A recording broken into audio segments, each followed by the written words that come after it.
आज की जो पत्रकार वार्ता है हमने इस माध्यम से रखी हुई है कि लखनपुर म्यूनसिपल कमेटी के सफाई कर्मचारियों की जो हड़ताल चल रही है वो 10वें दिन भी अभी तक जारी है। और लखनपुर में जो हालात बने हुए हैं, पूरा शहर कचरे से भरा हुआ है। लेकिन हमारी जो एक मांग थी लखनपुर के सफाई कर्मचारियों से कि आज शिवरात्रि के पावन अवसर पर हिंदुओं का एक सबसे पावन त्यौहार है, लखनपुर के जितने भी मंदिर हैं उनको पूरे तरीके से उनको साफ सुथरा किया जाए, ताकि वहाँ पे आने वाले जितने भी श्रद्धालु हैं उनको गंदगी का सामना ना करना पड़े। और उनके प्रधान श्री आकाश जी ने हमारी बात को माना और अपने सफाई कर्मचारियों को सुबह के समय पूरे जितने भी लखनपुर के सभी मंदिर है, किला मंदिर के साथ जितने भी लखनपुर के 5-6 मंदिर हैं, उन सभी की सफाई जो है सुचारू रूप से करने का काम किया।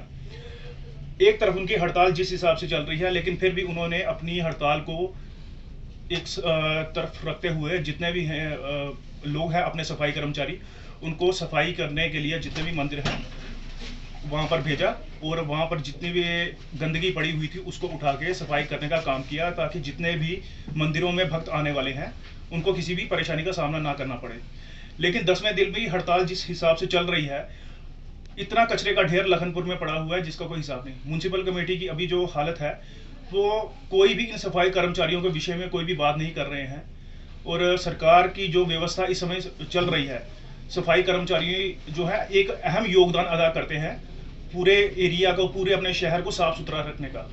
अगर इसी हिसाब से चलता रहा तो पूरी स्टेट को कचरे का ढेर बनने में ज़्यादा देर नहीं लगेगी। 2014 के इलेक्शन के समय में प्रधानमंत्री मोदी जी ने सफाई कर्मचारियों को लेकर जो बयान अपना दिया था कि उनको उनकी सरकार आने के बाद उनको परमानेंट किया जाएगा और उनको पक्की नौकरी दी जाएगी। लेकिन अभी तक 7 साल 2021 आ गया है, लेकिन अभी तक उनको जो है परमानेंट नहीं किया गया है। और इसी का विरोध जो है वो लोग सफाई कर्मचारी कर रहे हैं, ताकि उनकी मांगों को माना जाए। और हम लखनपुर अड्डा यूनियन के जनरल सेक्रेटरी हम ये चीज़ देख रहे हैं कि अगर यही हिसाब चलता रहा तो लखनपुर अड्डा और लखनपुर का जितना भी एरिया है उसको कचरे का ढेर बनने में ज़्यादा देर नहीं लगेगी। हमारी सरकार से ये मांग है कि उनकी जायज़ मांगों को माना जाए, ताकि जो भी परेशानियों का सामना वो लोग कर रहे हैं उनको इतनी परेशानियों का सामना ना करना पड़े। और प्रधानमंत्री जी भी अपने किए हुए वादे को पूरा करें, ताकि वो लोग अपनी ज़िंदगी को अच्छे ढंग से जी सके। क्योंकि आज जो जिस हिसाब से महंगाई का दौर चल रहा है, हर एक चीज़ जो है 50% से ज़्यादा हर चीज़ का मूल्य हो चुका है। और 6,750 रुपये में एक कच्चे मुलाजिम के तौर पर काम करना उनके लिए गवारा नहीं है। जो कच्चे सफाई कर्मचारी हैं जितनी परेशानियों का सामना कर रहे हैं, वो हम सभी लोग देख रहे हैं कि किस हिसाब से वो हड़ताल पर बैठे हुए हैं और अपनी जायज़ मांगों को मनवाने के ऊपर लगे हुए हैं।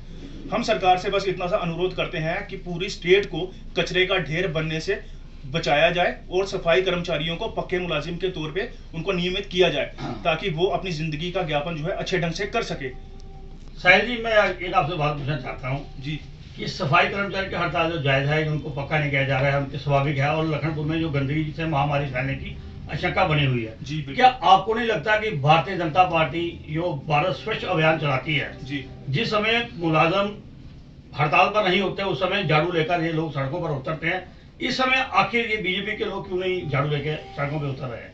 देखिए, बात यह है कि प्रधानमंत्री जी ने जो अपना स्वच्छता अभियान जो चलाया है पूरे देश भर में, आप ये देखिए कि जिस समय सफाई कर्मचारी पूरी सफाई कर लेते हैं, उसके बाद कुछ ऐसे कार्यकर्ता ऐसे होते हैं कि जो फोटो खिंचवाने के चक्कर में झाड़ू लेके वो सड़कों पे उतरते हैं और फोटो खिंचवा के स्वच्छता का जो संदेश देते हैं। लेकिन अभी 10 दिन हो चुके हैं, आपने किसी भी एरिया में किसी भी पार्टी के कार्यकर्ता, किसी भी लोगों को आपने नहीं देखा होगा कि वो झाड़ू लेके सड़कों पे आए और इसको साफ करें।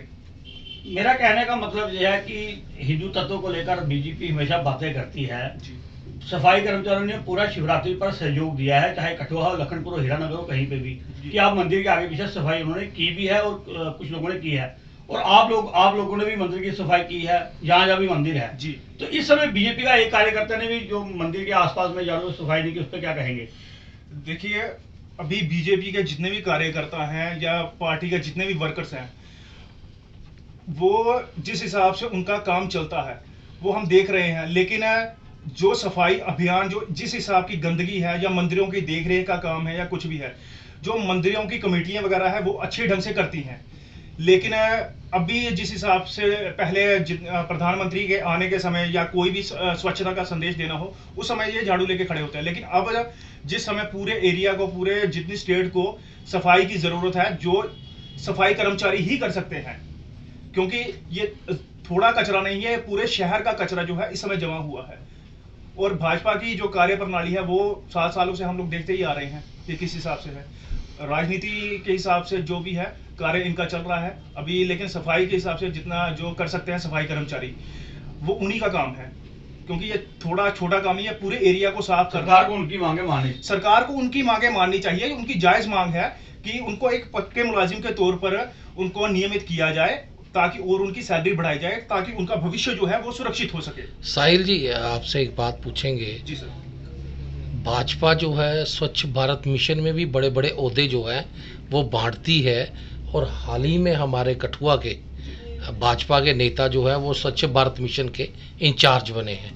तो क्या मैसेज जो है उनको देना चाहते हैं?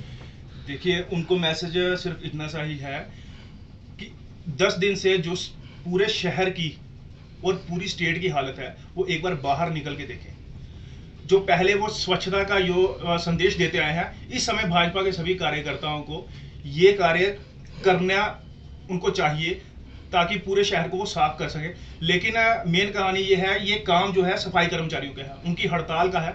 लोग अपने दुकानें वगैरह साफ कर रहे हैं, लेकिन सफाई कर्मचारियों की एक ही मांग है कि उन्हें परमानेंट किया जाए। और सफाई कर्मचारी भी लोगों को रोक रहे हैं कि वो कूड़ा ना जलाएं या उनको ना उठाएं, कि सरकार उनको पक्का कर सके। क्योंकि ये कार्य प्रणाली हमारे यहाँ भी चल रही है। वो एक ही बात कहते हैं कि भाई पूरा शहर और सभी लोग हमारा समर्थन करें, और हमारी जो भी हड़ताल है, हमारी जायज़ मांगे हैं, उनको मनवाने के लिए सरकार से अपना योगदान दें। और इसी उपलक्ष्य में हम आज की जो वार्ता कर रहे हैं कि सफाई कर्मचारियों की जायज़ मांगों को माना जाए और उनको नियमित किया जाए। कि आज के समय में 6,750 रुपये में जो गुजारा करना आसान नहीं है। आदमी की रोजी रोटी जो है वो चलाना इतना आसान नहीं होता है। बच्चों को पढ़ाना, अगर कोई बीमार ही पड़ जाए तो वो अपना इलाज कहाँ से करवाएगा? इसीलिए सरकार को चाहिए कि उनको एक पक्के मुलाजिम के तौर पे उनको नियमित करे, उनकी तनख्वाह को बढ़ाए, ताकि वो लोग अपना जो आम जिंदगी का ज्ञापन है वो अच्छे ढंग से कर सके। गंदगी को देखते हुए क्या लगता है महामारी जल्दी फैल जाएगी? देखिए, अभी जो हालात हम लोग देख रहे हैं कि लखनपुर और लखनपुर के बाहर जितने भी कस्बे हैं, चाहे कठुआ सिटी है, जगह जगह पे लोगों ने अपना कूड़ा इकट्ठा करना शुरू कर दिया है। आप किसी भी बाजार में नजर लगाएंगे तो आप ये चीज देखेंगे कि गंदगी के ढेर जो है इस समय ज्यादा है। गर्मियों के मौसम आ रहे हैं, मक्खियां मच्छर भिनभिना रहे हैं, और ऐसा जो माहौल है वो महामारियों को बढ़ावा देने वाला है, और इससे खतरा जो है आम लोगों को ज्यादा है। आए दिन भाजपा जो है मीटिंग पे मीटिंग करती जा रही है, अपने वोट बैंक जो है वो बना रही है, पर लोगों की तरफ जो है वो ध्यान नहीं है, और लोगों को इनकी बातों की समझ नहीं आ रही। देखिए, भाजपा जिस हिसाब से काम कर रही है 7 सालों में, हम सभी ने देखा है, ऐसा कोई भी विभाग, ऐसा कोई भी एरिया नहीं है जहां पर लोग खुश हैं इनसे।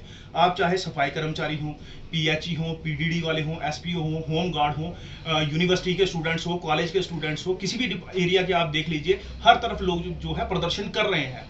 मेडिकल डिपार्टमेंट के जितने भी लोग हैं प्रदर्शन कर रहे हैं। अगर वो भाजपा की कार्य प्रणाली से संतुष्ट होते तो ये प्रदर्शन जितने भी हो रहे हैं ये पूरे जम्मू कश्मीर में नहीं हो रहे होते। तो क्या लगता है कि इनके खाली खोखले दावे ये और बातें? देखिए, प्रधानमंत्री जी ने जिस हिसाब से जम्मू कश्मीर के लोगों को आश्वासन दिया था कि जम्मू कश्मीर को एक अच्छी और सुचारू व्यवस्था को यहाँ पे लागू किया जाएगा, लेकिन अभी 7 साल तक गुजर जाने का समय जो है वो हम लोग देख चुके हैं, इतना सुचारू व्यवस्था जो है अभी तक लागू नहीं हुई है। जो मल्टीनेशनल कंपनीज ने आना था, जो व्यवस्थाएं यहाँ पर चलाई जानी थी, वो ऐसा कुछ भी अभी तक देखने को नहीं मिला है। युवा वर्ग जितना भी है उनमें एक रोष है कि वो, उनके लिए रोजगार की समस्या जिस हिसाब से पैदा हो चुकी है, उनको डर है कि आने वाले समय में उनका भविष्य कैसा होगा और किस प्रकार से वो अपनी जिंदगी जिएंगे। क्योंकि इस महंगाई के दौर में एक दिन बिना पैसे के गुजारना मुश्किल है। यहाँ पर अगर किसी के पास नौकरी ही नहीं होगी या कारोबार ही नहीं होगा तो किसी हिसाब से अपनी जिंदगी आगे यापन करेगा। एबीवीपी जो है वो भाजपा जो है युवाओं को बेरोजगार करके अपनी संख्या जो है वो बढ़ाने की कोशिश कर रही है और बढ़ा भी रही है। क्या लगता है आने वाले चुनावों में किस तरह का इनको ये देखना पड़ेगा? देखिए, ग्राउंड पे जो हालात बने हुए हैं, आप जितने भी जो छोटे कारोबारी हैं, जिनका जो व्यवसाय है, एक मतलब ये ज़्यादा हिसाब से नहीं चल रहा। पहले जो 1000 रुपये कमाता था, जो लखनपुर का टोल प्लाजा बंद होने के बाद जितना भी पूरा एरिया है वो सारा का सारा सफ़र कर रहा है। कारोबार व्यवस्था पहले की तरह नहीं रह गई है। बिजनेसमैन छोटे यूनिट जितने भी हैं सभी सफ़र कर रहे हैं। हालात ऐसे है कि जो पहले 1000 रुपये कमाने वाला आदमी था वो आज 300 रुपये पे आ गया है। घर परिवार का खर्चा चलाना इतना आसान नहीं है। लेकिन जिस हिसाब से भाजपा अपने संख्या जो बढ़ाने की कोशिश कर रही है, ग्राउंड